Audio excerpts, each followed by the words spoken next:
entre 1915 et 1923, plus de 1,5 million d'Arméniens étaient massacrés sur les terres millénaires de leur patrie et périssaient sur les chemins de la déportation et dans les déserts de la Syrie et de la Mésopotamie.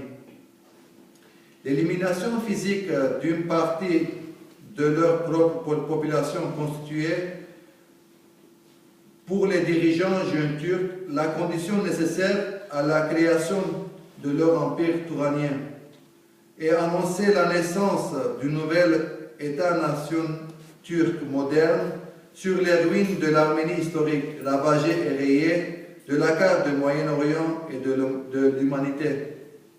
À peine arrivé au pouvoir, après la Première Guerre mondiale, Mustafa Kemal Atatürk, qui restait formellement imprégné par l'idéologie panturquiste, se donnait comme priorité la liquidation du reste de la présence arménienne en Turquie.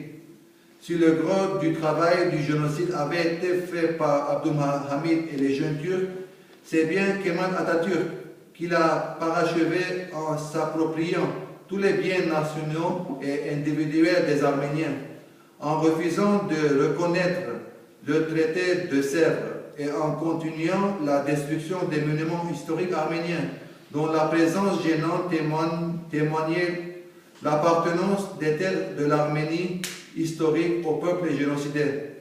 Bien plus, refusant de faire son travail de mémoire, le nouvel État turc ignorait magistralement le génocide et le reléguait dans les oubliettes de l'histoire en inventant le négationnisme. En tant qu'idéologie du mensonge et technique de l'occultation des vérités historiques, le négationnisme apparaît comme le stade ultime du génocide. En effet, il agresse la dignité des survivants, détruit la mémoire des victimes, institue l'impunité des criminels et encourage de futurs crimes contre l'humanité.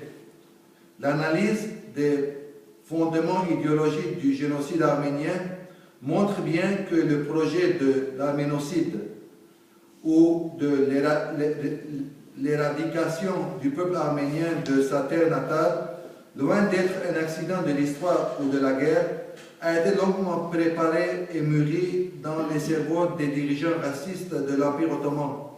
Cette idéologie est née avec la théologie panislamiste du califat ottoman, telle que soutenue par le sultan rouge Abdülhamid. Elle s'est laïcité avec la doctrine raciste du panturanisme des jeunes turcs et se continue par le kémaliste, chauviniste militariste et négationniste de la Turquie moderne.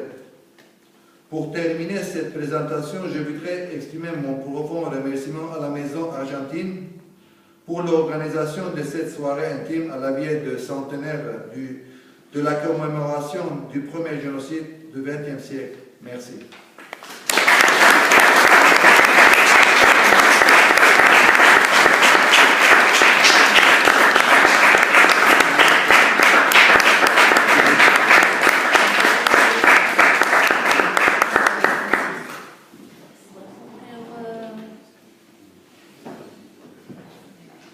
Je vous présente Vanik Markosyan, qui est résident de la Maison d'Argentine, qui est arménienne d'Argentine, et il va présenter son témoignage sur sa famille qui est allée en Argentine après le génocide.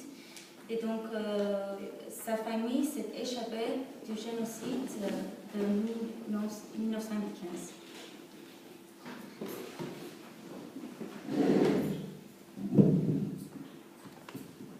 Bonjour. Ma famille est originaire de la ville d'Antan, qui était un des centres culturels les plus importants de l'Arménie occidentale et qui est actuellement la sixième ville la plus importante de Turquie.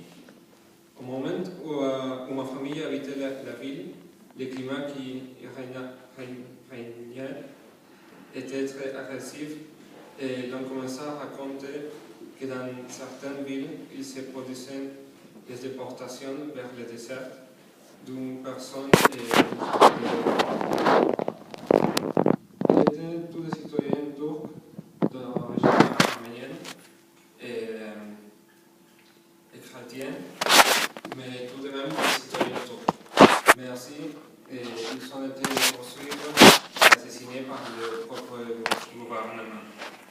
Et les membres de ma famille, c'est-à-dire mon arrière-grand-père et ses filles, ont pris alors la décision de fuir à travers la frontière les plus proches, qui était celle de la Syrie.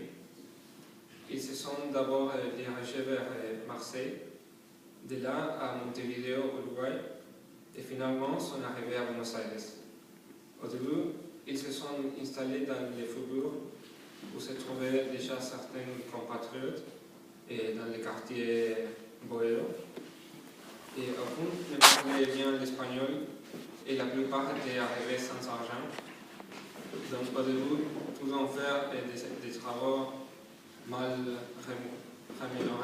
rémunérés, mais petit à petit, ils ont commencé à progresser car il s'agit d'un peuple très travailleur. Ils ont commencé à ouvrir des magasins, à fonder des entreprises. Ils se sont parfaitement intégrés dans leur pays d'accueil. À l'époque de mon arrière-grand-père et même de mon grand-père, le mariage était arrangé entre les familles de la diaspora. C'est ainsi que dans ma famille, plusieurs mariages se sont célébrés entre une famille de l'Uruguay et une famille argentine, tous d'origine arménienne. La famille mixte était très rare à l'époque. En ce qui me concerne, je suis d'origine arménienne du côté de mon père et des 4 grands-parents de mon père. Je fais toute mon école primaire et secondaire dans un lycée arménien et je suis membre du conseil de jeunes de l'Union générale arménienne de bienfaisance de Buenos Aires, qui ont fait des événements culturels qu'on respecte la culture arménienne de l'Argentine. Merci beaucoup.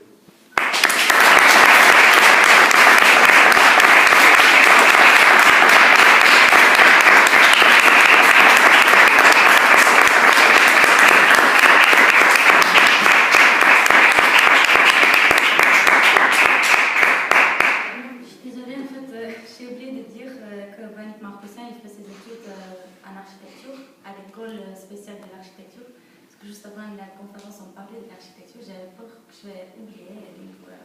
J'ai oublié, je suis désolée. Je passe la parole avant de passer la parole à Deborah Babichenko et Babichenko.